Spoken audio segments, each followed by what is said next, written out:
Hello, I'm Robert Grant, and welcome to LearnMyShot.com. Well, today we're going to do an image of liquid in motion. We're going to pour some liquid into a glass and catch the action of the liquid flying out of the glass and stop the action. Let me show you what I mean. Well, here's a video of our final image. In slow motion, you can see the water going into the glass and splashing around, and as it comes out, we freeze the motion. So let's go over to the set and see how it's done.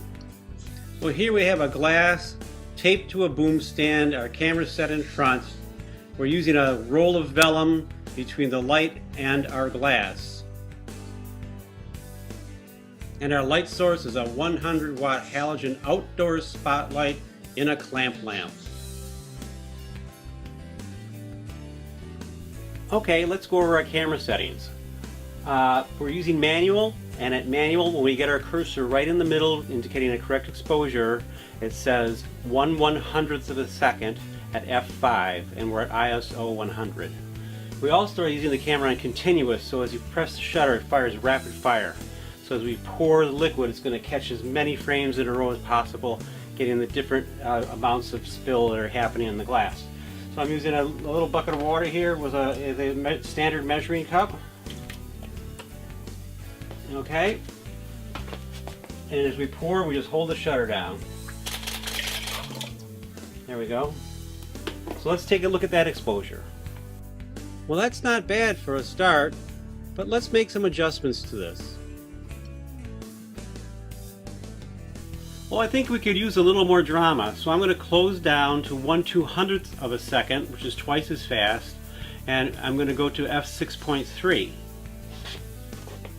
Again, we pour and fire rapid fire. There we go. Let's take a look at that. Well, that's much better. The exposure is better, my pour is even better. But let's try a couple more things. So that's not so bad, but I really want to try to freeze the motion of the water in the glass a little more. So we're going to go to 1/1000th of a second and stay at ISO 400 and go to f7 to give us a hair more depth of field. I think we can handle it exposure wise. So here we get a little bit of water, hand on the shutter. Let's have a look at that. Well, that's much better. Going to 1/1000th of a second really helps freeze the motion of the water. Well, I think we've got the final exposure and we've got the action of the water frozen nicely, so we're ready to start shooting some pictures. The last thing I'm going to do, though, is I'm going to add some blue food coloring to the water just to give it some color. So we're just going to drop this in the bucket down there, give it a little color.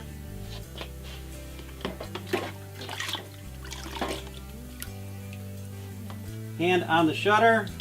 Here we go. That's going to be nice. Let's take a look at that.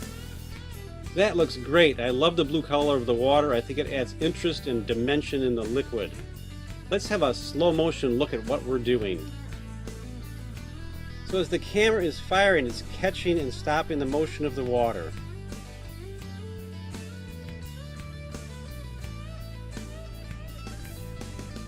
Then edit through your exposures and pick out your favorite one.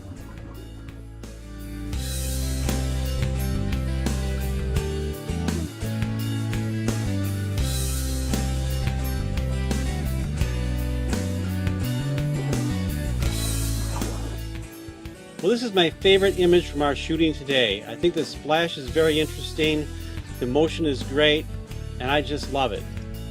You'll be amazed at all the different variations that will happen. Well, thanks for watching, and I hope you give this one a try. It's a lot of fun. And look for us again at LearnMyShot.com.